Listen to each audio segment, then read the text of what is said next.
દોસ્તો, આજે મારે તમને એ વાતચીત કરવાની છે કે ઘણા બધા પ્રોબ્લેમો સમાજમાં લોકોને આજે ખોરાકની ઉણપના કારણે થાય છે.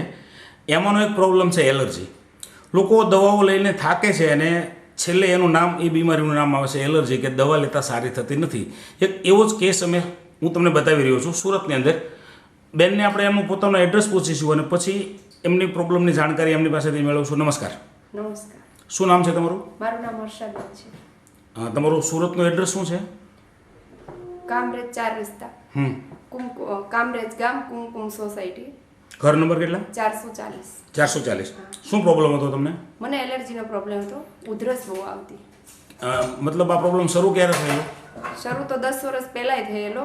હા. પણ 10 વર્ષ પછી પાછો ફરીવાર શરૂ થયેલો. ત્યારે એમ ઘણી દવા કરેલી. હા. અંદાજે 60-70 હજારની દવા કરેલી. 60-70 હજારની દવા કરેલી. બરાબર. પછી આનો પ્રોબ્લેમ પાછો 10 વર્ષ પછી બીજી વાર થયો. બીજી વાર પ્રોબ્લેમ શરૂ થયો તો એ કેટલા સમયથી હતો પ્રોબ્લેમ? તો 6-1 મહિનાથી હતો. 6-1 મહિનાથી. આમ શું થાય તમને? ઉધરસ બહુ આવે. ખાઈ થોડુંક તો પણ ઉધરસ આવે. કોઈની સાથે બોલી ન શકીએ, ચાલી ન શકીએ. ઉધરસના હિસાબે છાતીમાં દુખ્યા કરે, વાહો દુખ્યા કરે, થાક લાગે, ઉલટી થાય. આવા બધા પ્રોબ્લેમો સતત થતા હતા તમને? હા. અને દવાખાને એલર્જીનો પ્રોબ્લેમ બતાવે, દવા આપે, પણ દવાથી કઈ રિઝલ્ટ મળે નહીં. તમે કોની દવા લીધેલી એલર્જી માટે? એલર્જી માટે તો સાહેબ કેટલા દવાખાના બતાવો તમને, બહુ બધા દવાખાના. શું વાત છે? હા. સુરતમાં એક દવાખાનું બાકી નહીં રાખે. ટૂંકમાં અગણિત ડોક્ટરોની દવા તમે લઈ ચૂક્યા છો, બરાબર ને? છતાં કોઈ ફરક નહોતો? કોઈ ફરક નહીં. તો આ તમે પીડા 10 વર્ષથી સહન કરતા હતા, બરાબર? તો દવાથી તમને ફાયદો નથી થયો. ફાયદો મળ્યો છે નથી તમને? ફાયદો તો અમારી બાજુમાં નેટ સર્ફની મીટિંગ હતી, એટલે એક ભાઈ બેન મને કહી ગયા કે તમે મીટિંગમાં આવજો.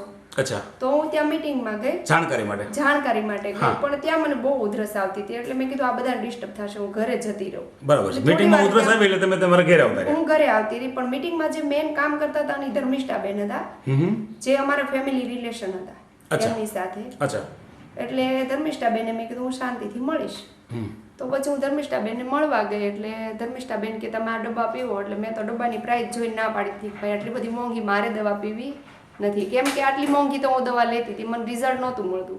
ડબ્બો કયો છે બતાવો તો? આ ડબ્બો છે નેટ સર્ફનો. દોસ્તો, અહીંયા જે ડબ્બો તમે જોઈ રહ્યા છો, આ એલર્જીની દવા માત્ર નથી, ન્યુટ્રિશનલ ફૂડ સપ્લિમેન્ટ, એટલે કે પૂરક આહારના સ્વરૂપમાં વસ્તુ છે. પ્રાઇસ જોઈને તમે ચોંકી ગયા હતા? હા, હું ચોંકી. શું જવાબ આપેલો તમે? મેં ધર્મિષ્ઠા બેનને કીધું મારે એટલો મોંઘો ડબ્બો પીવો નથી. મેં આટલી મોંઘી દવા લીધી છે અને હવે હું ખર્ચે પોસાઈ શકીએ તેમ નથી. તો ધર્મિષ્ઠા બેનના સાસુ છે ને, એનો સ્વભાવ પણ બહુ સારો છે. બરાબર છે. એટલે મને શાંતિવનમાં બધા હું રહેતી હતી ત્યાં ગોરાણીમાં કે ધર્મિષ્ઠા બ્રાહ્મણ છે, ગોરાણીમાં છે, પૈસાની મુશ્કેલીથી દવા લેવા નહીં આવતા હોય, તું ત્યાં દવા એને આપી. એ અનુમાન માંડી લો. હા, એને અનુમાન માંડી લીધો.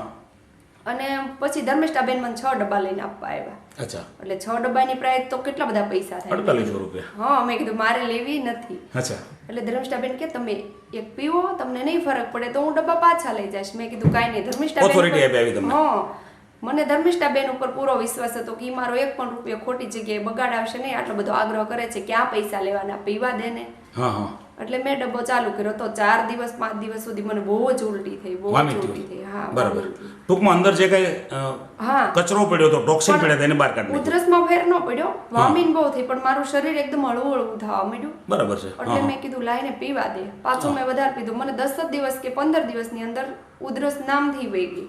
10 વર્ષ જૂનો પ્રોબ્લેમ હતો, માત્ર 15 દિવસમાં ઉધરસ? 15 દિવસની અંદર ઉધરસ સાવ જ મટી ગઈ. પછી ડબ્બા મેં ચાલુ રાખ્યા. હાલમાં પણ હું ડબ્બા જ પીઉં છું. હવે આ પાવડર પીવાથી તમારા શરીરમાં બીજો ફાયદો શું દેખાય છે? બીજો ફાયદો, મને જે એલર્જીનો પ્રોબ્લેમ હતો એ વયો. એ તો સારો થઈ ગયો. માનસિક શારીરિક થાક લાગતો તો એમાં પણ ઘણો ફાયદો થાય છે. બરાબર. પછી? અને બાકી હજી હું દવાખાને ગઈ નથી કોઈ પ્રોબ્લેમ લઈને. બરાબર છે. ટૂંકમાં પ્રોબ્લેમ તમારા તમામ સોલ્વ થઈ ગયા છે? હા, સોલ્વ થઈ ગયા છે. બરાબર છે. તો મારી રોગ પ્રતિકાર શક્તિ એથી વધી ગઈ છે. બરાબર છે. આ બાકીના એ પણ બધા ફાયદા છે. એલર્જી તો સારી થઈ ગઈ છે. એલર્જી સારી. મિત્રો, તમે જોઈ રહ્યા છો બેના ચહેરાની ચમક છે કે ખરેખર એલર્જીના દર્દીને તમે જોશો તો તમને આઈડિયા આવશે કે આટલી એના ચહેરાની લાઇટ નથી હોતી. બરાબર. બીજું, તમારા ફેમિલીની અંદર નેટસપની બીજી કોઈ પ્રોડક્ટ ઉપયોગ કરે છે કોઈ? હા, મારા બાબાને પછી મોઢા ઉપર બહુ ખીલ જેવા ડાઘા હતા. અચ્છા. તો મારા બાબાને મેં કીધું બેટા તો આપી જ નહીં મમ્મી, મને કઈ નહીં ફાવે એમ કે આવું હોર્લેક્સ ને બોર્નવિટા પીવા વાળા ભાઈ, એટલે જાહેરાતની વસ્તુ પીતો હતો. એટલે કે નથી પીવું. મેં કીધું આ કઈ આમ નહીં પીવે.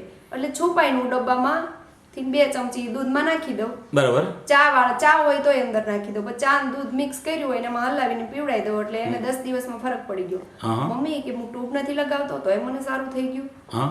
મેં કીધું બેટા ટ્યુબથી નથી સારું થયું, આ ડબ્બાથી સારું થયું છે. કયો ડબ્બો? આ ડબ્બો નેચરામૂળ ચોકલેટ છે, બાળકો હા, એ માટે જ કમ્પ્લીટ છે, બનાવેલો એ છે, જ બરાબર. બાળકો માટે કમ્પ્લીટ બનાવેલો એક ડબ્બો છે. તમારો બાબો ક્યાં છે? મારો બાબો અહીંયા બેટા આવતો અહીંયા. દોસ્તો અહીંયા આપણે આ બાબાનો ચહેરો જરા જોઈએ.